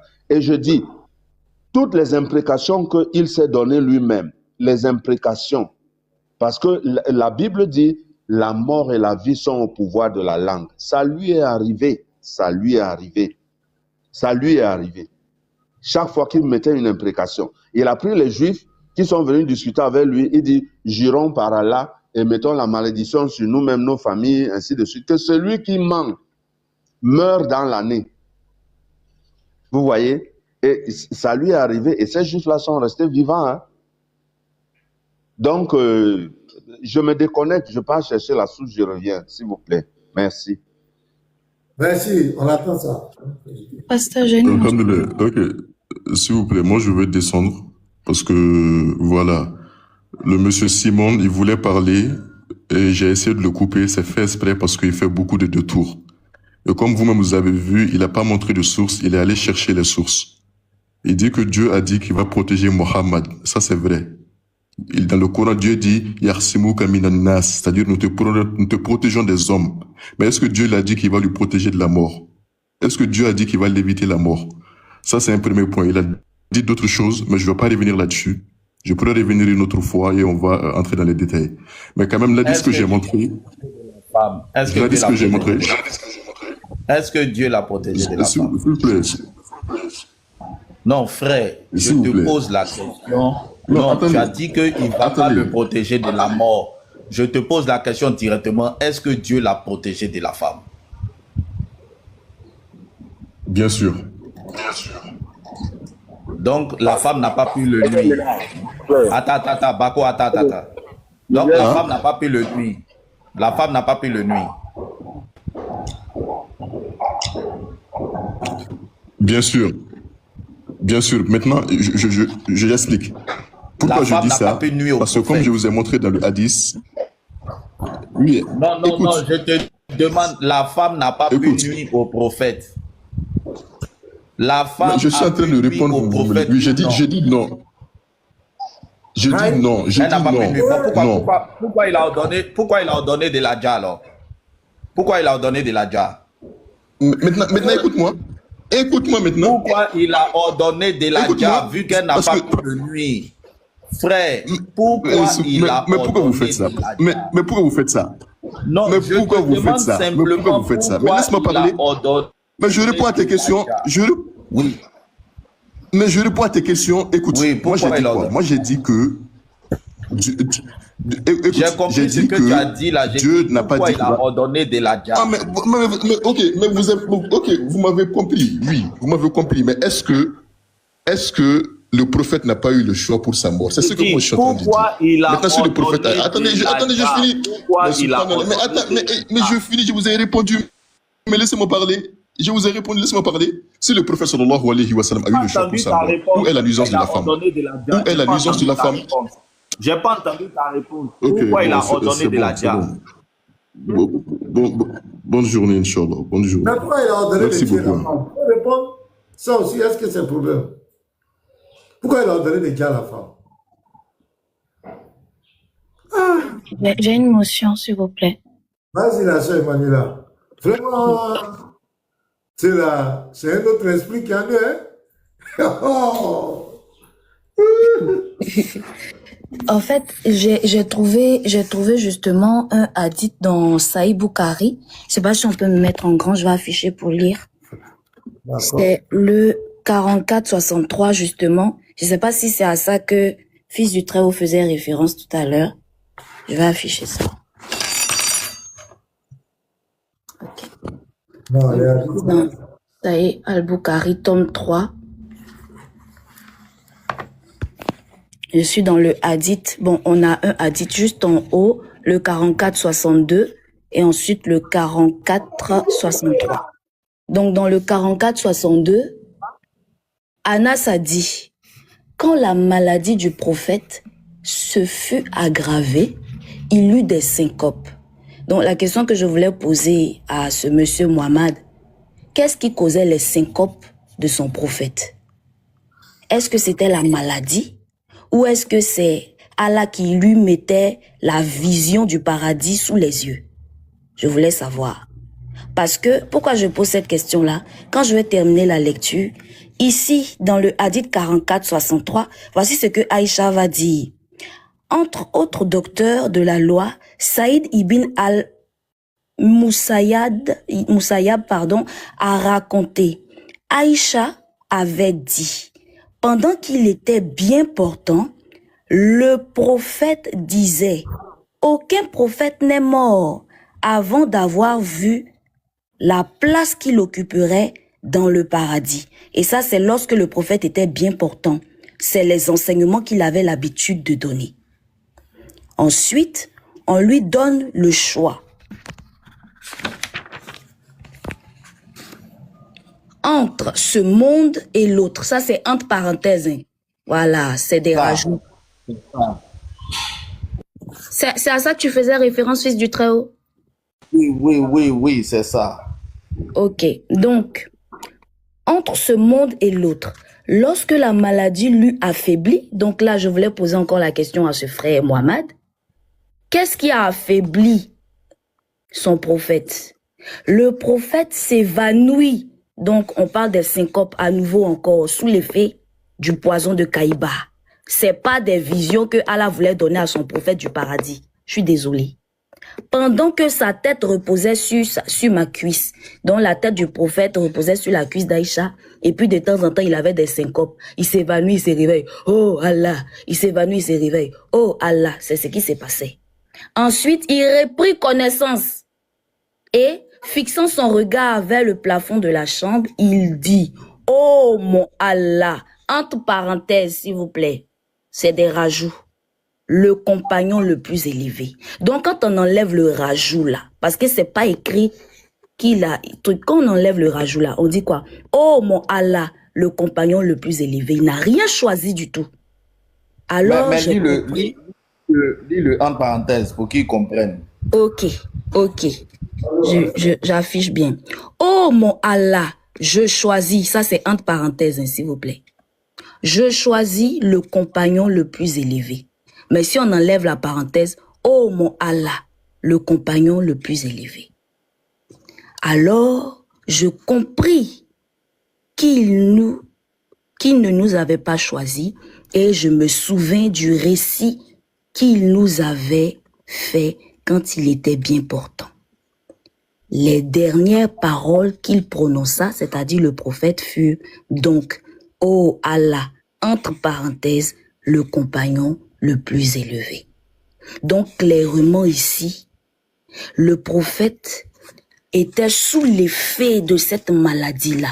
On dit quand la maladie du prophète fut aggravée, il eut des syncopes. Les syncopes sont provoquées par la maladie qui elle-même a été provoquée par le poison à Kaïba. Donc, le poison provoque une maladie qui provoque des syncopes. Ces syncopes-là, ce ne sont pas des visions selon lesquelles Allah montre le paradis à son prophète. Sinon, cela aurait été écrit. Les syncopes sont liées exclusivement à la maladie du prophète. Et lorsqu'il termine d'avoir ces syncopes, il reprend connaissance, il reprend connaissance. Quand il finit de reprendre connaissance, le dernier mot que ton prophète dit, c'est « Oh mon Allah, le compagnon le plus élevé ». C'est ce qu'il dit. Donc, en conclusion, c'est bel et bien l'effet du poison qui emmène ton prophète jusque dans la tombe en le faisant passer par des délires, par des syncopes, par des évanouissements sévères. C'est ce qui s'est passé. Et son dernier mot, c'était que tout simplement, c'est de l'euphémisme, hein, tout simplement. Voilà. De l'euphémisme, c'est quoi? Par exemple, quelqu'un peut mourir et puis on peut embellir ses dernières paroles. Et vraiment, avant de partir, là, il a dit que vraiment les frères, aimez la vie. Vraiment, choisissez le Seigneur. Moi, ma grand-mère, quand elle est décédée, là, elle m'a dit, ma fille, faut vraiment demeurer sur le chemin du Seigneur. C'est de l'euphémisme. Un sermon, c'est quoi? Un sermon, on peut prendre... Oui, vas-y. Ma soeur, faut pas te fatiguer. Si tu as déjà vu quelqu'un dans un lit de mort, on lui montre toujours l'au-delà. Et puis eux tous, ils ont une parole. Pardon, Bako, je viens. Tous ceux à qui on montre l'au-delà, là, ils ont une seule parole. Ils disent que quand on m'a montré, il a dit que je veux partir. Il n'y a pas quelqu'un à qui on a montré l'au-delà et puis il a dit il ne va pas. Ça, c'est le témoignage de tous les morts. Voilà. En fait, c'est ses compagnons qui ont conclu qu'il dit, il choisit. Hein. Selon les sources que la sœur Emmanuela nous montre, il ne dit jamais ça. Il dit, oh Allah, le compagnon le plus élevé, oh Allah, le compagnon le plus élevé. Et ils disent qu'il a choisi dans l'au-delà. C'est eux qui disent. C'est eux qui disent. Il n'a jamais dit ça. Bon, je venais avec les sources que monsieur Mohamed disait que j'ai parlé sans source. Évidemment, je suis au bureau. Je n'avais pas les sources devant moi. Sunan Abi Daoud, 1047. Sunan Ibn Majah, 1636. Les deux disent... Hein? Voilà. Donc, Mohamed parlait beaucoup. Chaque fois qu'il ouvrait sa bouche pour parler, il parlait, mais ça ne s'accomplissait jamais. Parce que c'était un faux prophète. Abi Daoud, 1047. C'est lui qui avait dit là-bas qu'il n'allait pas pourrir. Et que les prophètes ne pourrissent pas. Ouais. Ah oui, oui. Ça, c'est le dossier. Maintenant, c'est la partie où tu dis pourrisseur. Oui, je vais donner la source. Où son oncle l'a trouvé pourrissant. Le prophète a dit, le vendredi est l'un des meilleurs jours pour vous. C'est le jour où Adam fut créé, c'est le jour de sa mort. C'est le jour où retentira la trompette, la dernière trompette, et c'est le jour où sera poussé le cri de guerre. Multipliez donc les prières sur moi ce jour-là, car vos prières me seront adressées. Les gens demandaient, oh Messiah d'Allah, comment se fait-il que nos prières te soient adressées alors que ton corps est en décomposition? Et il répondit, Allah le Très-Haut a interdit à la terre de consumer les corps des prophètes. Voilà. Donc, premièrement, il demande aux musulmans de lui adresser les paroles. C'est encore plus grave. De lui adresser les prières. C'est encore plus grave. C'est encore le thème de tout un enseignement, la divinité de l'islam, numéro 2, Muhammad. Bon, là où son oncle est venu, il a trouvé, il avait pourri sur le livre, il avait verdi, et il demande à ses compagnons de l'enterrer. Musnad Ahmad, 2607. Musnad Ahmad, 2607. Cherche-nous ça.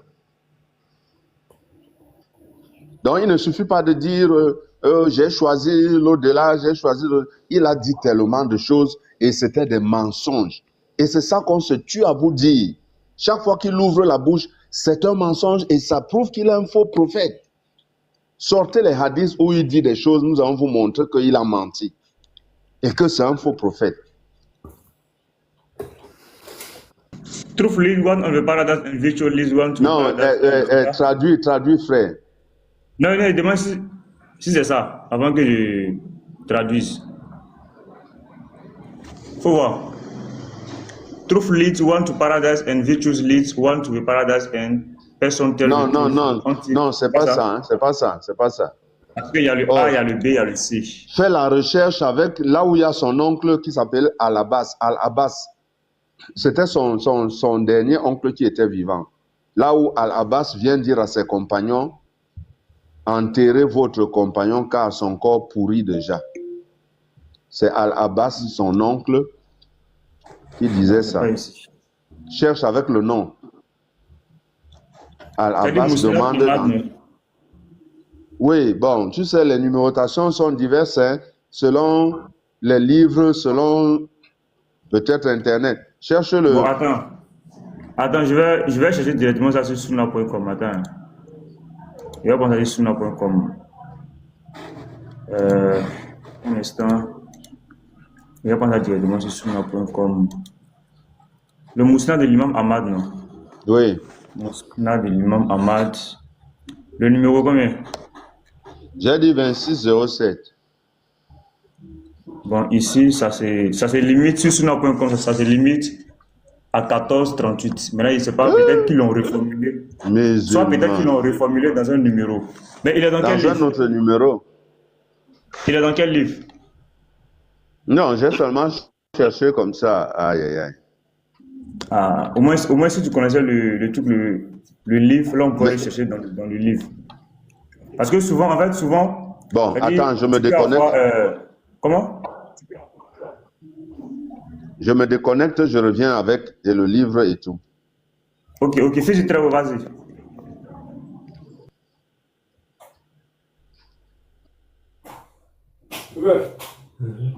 Le hadith là, parce que Boy avait lu ça un jour sur son panel. Il y a Fofana qui est là, il y a James qui est là. Passe la parole.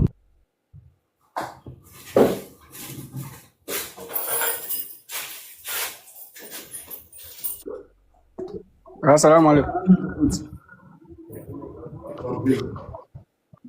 Fofana, vas-y, on t'écoute.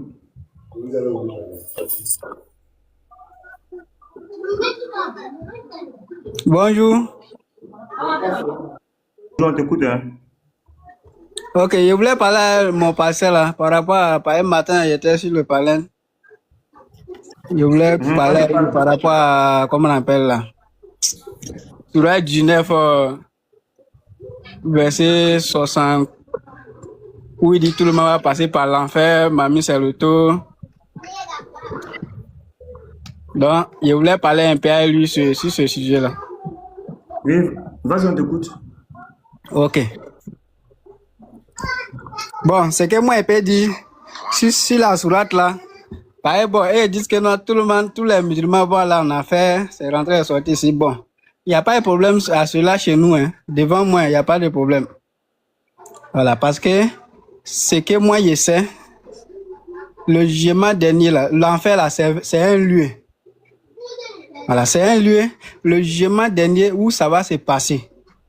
C'est comme tous les messagers, tous les hommes, les anges, les djinns, les hommes, tout le monde sera réuni là-bas. Donc c'est un lieu, comment on appelle ça? Ça va, ce lieu-là, ça va se passer à l'enfer. Faut aller dans tout le Coran, tu vas voir qu'Allah parle d'un jour.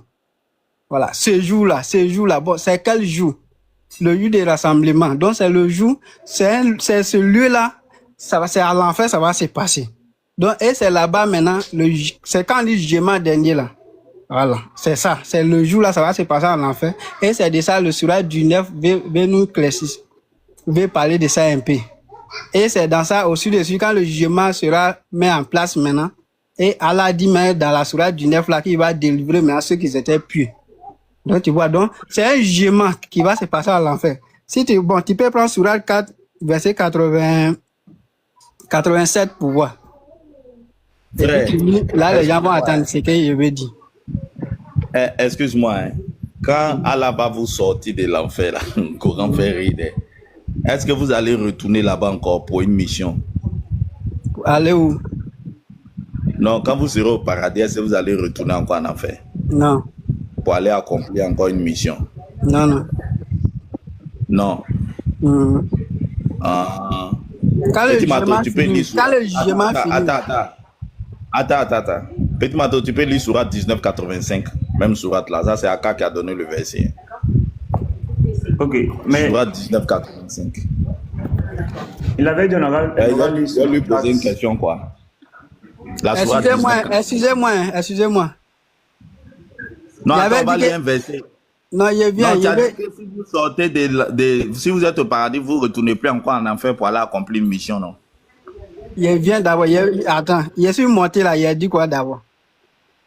Non, tu as dit que tout le monde, c'est à l'enfer qu'Allah va faire le jugement, c'est là-bas.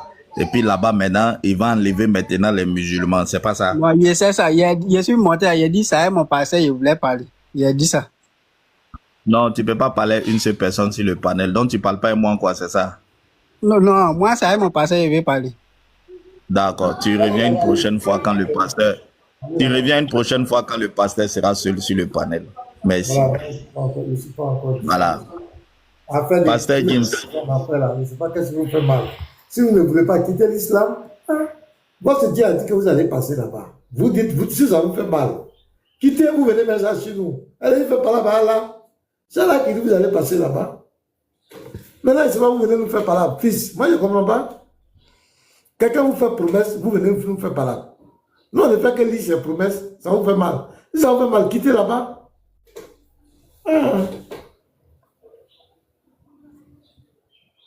Simple. Lord n'a pas encore parlé. Hein. Oui, shalom prophète, et shalom pasteur, shalom fils, petit Matou. En tout cas, shalom à toi, God c'est Emmanuel, et puis pasteur Dils. Voilà.